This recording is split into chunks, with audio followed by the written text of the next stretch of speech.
yang dipertua pada pusingan ini, dan penolong saya Edin sebagai penjaga masa.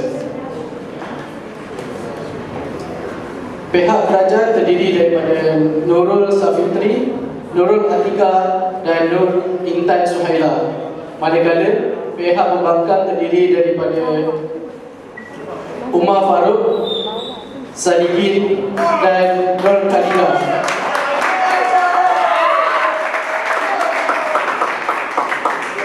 Dan pembangkang dan kerajaan. Okay.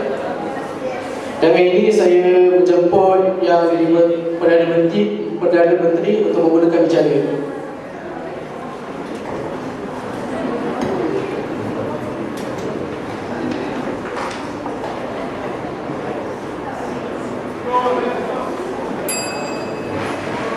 Terima kasih Yang di-Pertuan Dewan.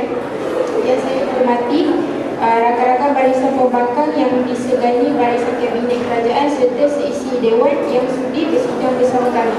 Selamat bersidang. Assalamualaikum dan salam sejahtera. Yang di-Pertuan Dewan dan seisi Dewan sekalian, isu kita pada hari ini ialah lambakan pengangguran di kalangan graduan, silapnya pada graduan. Hari ini dengan impak revolusi 4.0, ramai graduan institusi pengajian tinggi IPT tempatan bukan sahaja menjadi penganggur, malah mereka juga terpaksa mencari pekerjaan di luar bidang pengajian masing-masing. Isu graduan menganggur bukan lagi suatu perkara yang baru. Saban tahun isu yang sama dibangkitkan dan masalah ini dilihat sukar untuk diselesaikan. Kerajaan hingga saban tahun masih lagi belum berupaya menyediakan ramuan terbaik bagi menyelesaikan masalah ini. Adakah berlakunya kesilapan pada sistem pendidikan negara sehingga melahirkan graduan yang tidak berpotensi, atau syarikat yang menetapkan syarat yang terlalu ketat, atau masalah pada individu sendiri? Terima kasih Yang Berhormat Perdana Menteri. Seterusnya kita meneruskan bicara dengan Ketua Pembangkang. Silakan.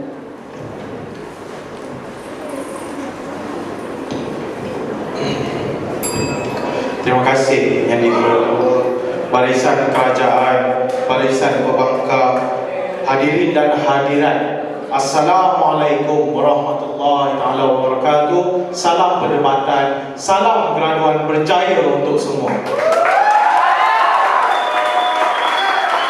Berikan aku 10 anak muda, maka aku akan gegarkan dunia. Mengelapai pimpinan pembangkang pada hari ini, saya hadir menolak usul lambakan pengangguran di kalangan graduan, silapnya di graduan atas rasional. Saya melihatkan masalah-masalah yang dibawa oleh penguatkuasaan gerak-geri graduan-graduan tempatan yang gagal melahirkan graduan yang berjaya. Apatah lagi graduan yang mempunyai kerjaya pilihan mereka sendiri. Terlebih dahulu, Yang di-Pertua, hadirin dan hadirat, izinkan saya melakukan analisis terhadap pendefinisian usul yang telah dibawa oleh Yang Amat Berhormat Perdana Menteri yang cukup saya sanjungi. Yang pertama, apabila mereka berkata lambakan pengangguran di kalangan graduan, silapnya di graduan, mereka merujuk kepada masalah-masalah individu graduan tersebut dan bukannya sistem mereka yang rosak. Kesilapan daripada ahli panel kerajaan ini membuktikan panel kerajaan gagal meyakinkan seisi dewan dengan usul mereka. Yang di-Pertua, tahun lepas sahaja hampir 50% lepasan graduan yang tidak mempunyai pekerjaan. Pihak pembangkang pada hari ini akan lebih berfokuskan kepada masalah-masalah pelajar pada masa akan datang, dengan izin future graduan tempatan. Bantuan bantuan yang diberikan daripada pihak kerajaan lebih berfokuskan kepada orang-orang yang telah bekerja dan bukannya bantuan-bantuan kepada mahasiswa dan mahasiswi, siswa-siswa pelajar di negara kita. Yang dipertua, ini baru isu bantuan daripada kerajaan. Belum lagi masuk syarat-syarat kelayakan yang diperkenalkan oleh pihak kerajaan ke atas lepasan graduan. Syarat-syarat graduan untuk bekerja. Saya dengan ini memohon usul ditolak. Assalamualaikum. Terima kasih kepada Ketua Pemerintahan atas usul beliau. Seterusnya kita akan menjemput Yang Berhormat Timbalan Perdana Menteri untuk berbicara.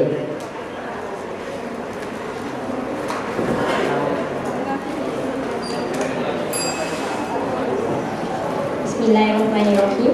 Terima kasih Tuan Yang di-Pertua Dewan, rakan-rakan seperjuangan yang berpandangan jauh, delegasi kerajaan, barisan pembangkang yang berwawasan, seterusnya sidang perwakilan hadirin dan hadirat yang dihormati sekalian. Salam perpaduan, salam perdebatan, salam kerukunan bumi Tuhan. Tuan Yang di-Pertua, pada hari ini Dewan bersidang untuk membahaskan satu usul yang cukup bernas lagi, menarik untuk diperdebatkan. Usul hari ini berbunyi penguasaan bahasa Inggeris yang lemah di kalangan para graduan. Seorang pelajar fakulti pengajaran bahasa utama, Hafsah Muhammad, berpendapat bahawa faktor graduan menganggur adalah berpunca daripada kemahiran berkomunikasi dalam bahasa Inggeris yang lemah di kalangan graduan.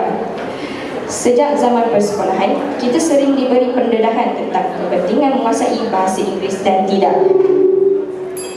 tidak hairanlah kenapa bahasa Inggeris ditekankan sewaktu sesi pembelajaran dan sewaktu aktiviti co-curricular. Malah penggunaan bahasa Inggeris masih digalakkan ketika berada di peringkat institusi pengajian tinggi.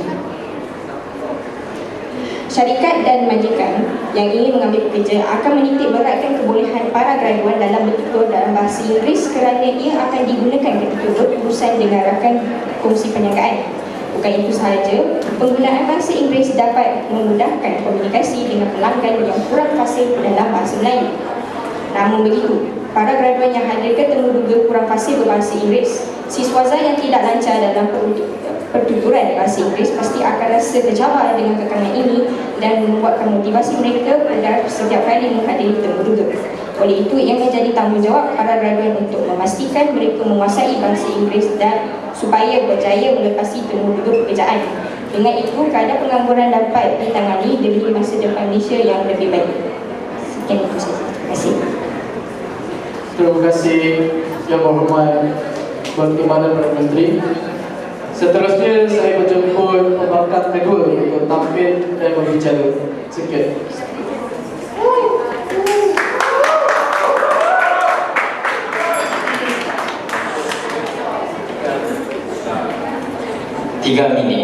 Tiga minit yang penuh dengan auta, 3 minit yang penuh dengan fakta yang tiada gunanya, 3 minit yang tiada guna. Salam pembuka bicara. Assalamualaikum warahmatullahi wabarakatuh.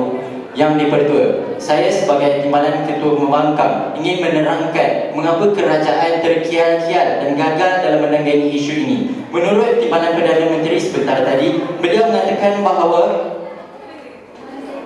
para graduan pada masa kini mempunyai masalah komunikasi yang lemah dan juga mengatakan bahawa kurangnya pendedahan kepada bahasa Inggeris itu adalah punca mengapa mereka tidak mempunyai kerja atau tidak mendapat kerja. Yang di-Pertua, ingin saya menyatakan di sini bahawa apabila seseorang itu tidak mahir di dalam bahasa Inggeris, salah siapakah perkara tersebut? Bukankah itu masalah di dalam sistem pendidikan di negara ini? Seterusnya, membawa kepada hujah saya yang pertama, kebanyakan graduan pada masa kini tidak mempunyai kerja kerana mereka mengatakan bahawa gaji minima di negara ini adalah amat rendah. Hal ini sangat tidak bersesuaian dengan kos sara hidup di negara ini. Sebagai contoh, gaji minima di negara ini adalah sebanyak RM1,500, manakala untuk seorang individu atau seorang bujang untuk hidup di Bandar Kuala Lumpur di Malaysia. Sekurang-kurangnya perlu ada sekurang-kurangnya dalam ringgit Malaysia RM2,277. Ini merupakan statistik yang dikeluarkan oleh sendiri daripada internationalcitizens.com. Seterusnya, kerajaan juga menyatakan bahawa seolah-olah mereka telah memberi bantuan kepada mereka yang berada di dalam kesusahan seperti golongan B40. Walau bagaimanapun, mereka terabaikan nasib M40. Dalam mencari emas, mereka kehilangan permata. Dalam membela B40, mereka terabaikan M40. Dan adil itu adalah maksudnya meletakkan sesuatu pada tempatnya. Dan kerajaan gagal dalam berlaku adil kepada rakyatnya. Kerajaan sama sekali berlaku zalim dan tidak mengelakkan rakyatnya dengan menyalahkan para graduan untuk tidak mendapat kerja, sedangkan sistem mereka sendiri yang gagal dalam menyumbang kepada rakyatnya untuk mendapatkan kerja.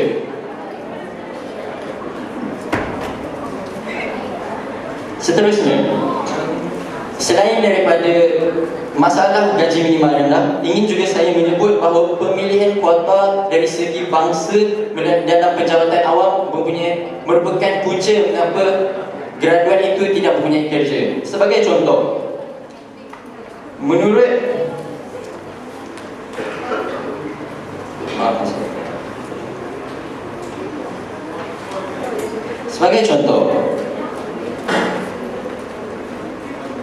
pelantikan perkhidmatan awam yang tidak seimbang antara kaum dan perlulah diseimbangkan. Menurut Orang Bumi Putera telah mendominasi perkhidmatan awam sejak dasar ekonomi baharu. Sekian daripada saya. Assalamualaikum. Terima kasih kepada penonton tersebut. Dan kali ini saya akan menjemput pihak kerajaan yang terakhir untuk memberi hujannya. Silakan.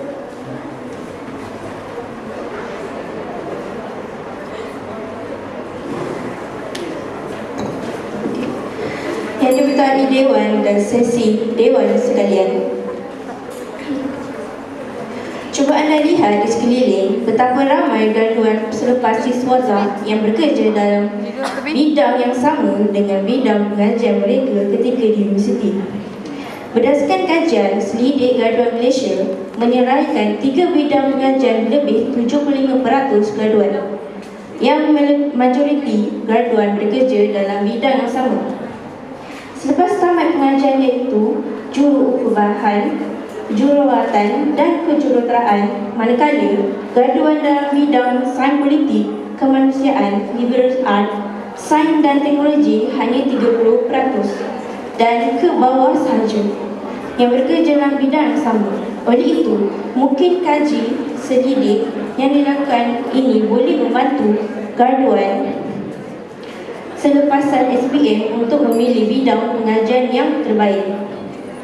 Sehubung itu, dalam usaha membantu siswaza yang mendapat pekerjaan, setiap universiti juga mungkin boleh mewujudkan pelan strategi kebolehan graduan sebagai proses persiapan dan persediaan mahasiswa memenuhi dalam pekerjaan. Okey, itu sahaja. Terima kasih. Terima kasih kepada pihak kerajaan yang terakhir. Dengan ini saya menjemput pihak pembangkang yang terakhir untuk memberi hujannya. Silakan.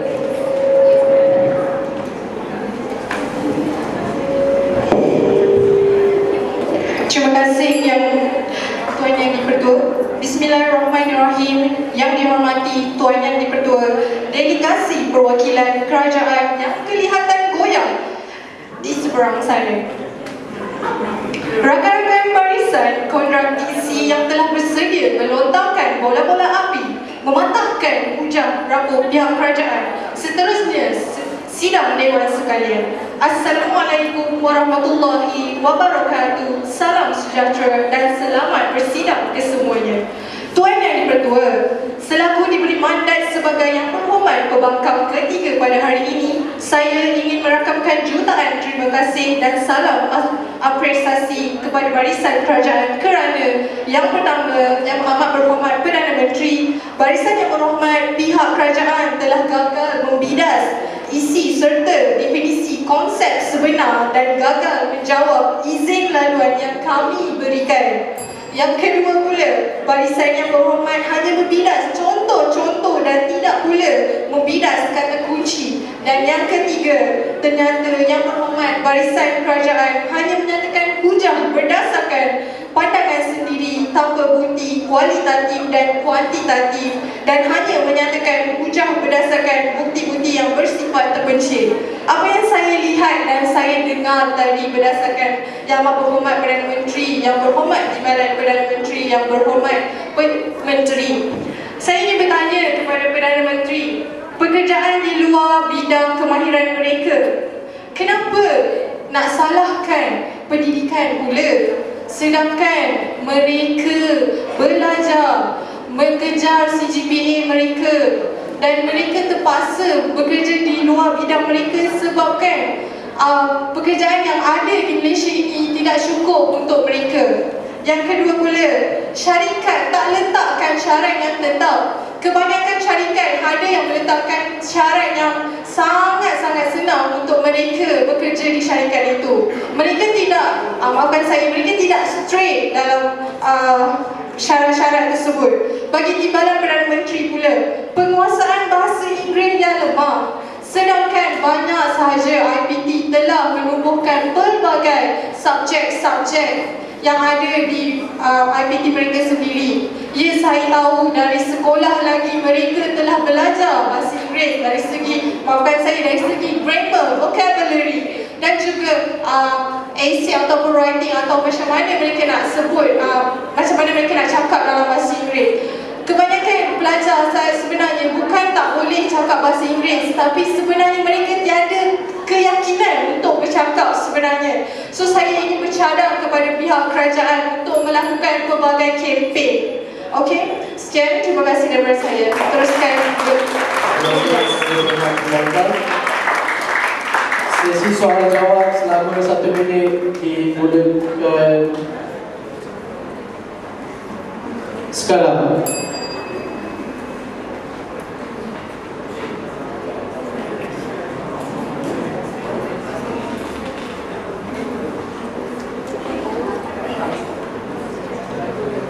Kami di pihak pembangkang percaya bahawa apabila kerajaan menyalahkan graduan dalam tidak mempunyai kerja adalah alasan yang begitu malas sekali daripada pihak kerajaan. Hal ini demikian kerana menurut Jabatan Perangkaan Malaysia, sebenarnya kadar pengangguran di negara ini telah menurun daripada April tahun ini sehingga sebanyak 3.9% berbanding dengan tahun lepas, iaitu 4.1%. Tuan Yang Dipertua, pelajar graduan di IPT banyak yang melakukan kerja-kerja di dalam bahasa Inggerisnya dipanggil side job ataupun part time untuk menambahkan, untuk membayar yuran dan sebagainya, atau hutang-hutang yang berkaitan. Oleh itu saya ingin menggesa pihak kerajaan untuk memberi peluang pekerjaan lebih banyak dan meningkatkan gaji minima kepada rakyatnya. Terima kasih. Pihak kerajaan.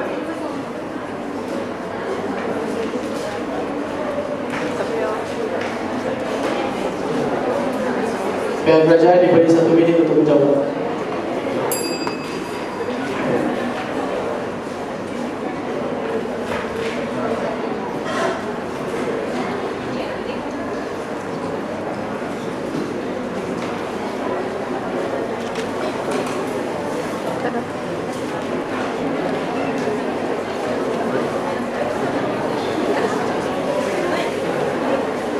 Kerana pihak kerajaan tiada jawapan, sesi pada kali ini ditamatkan. Terima kasih.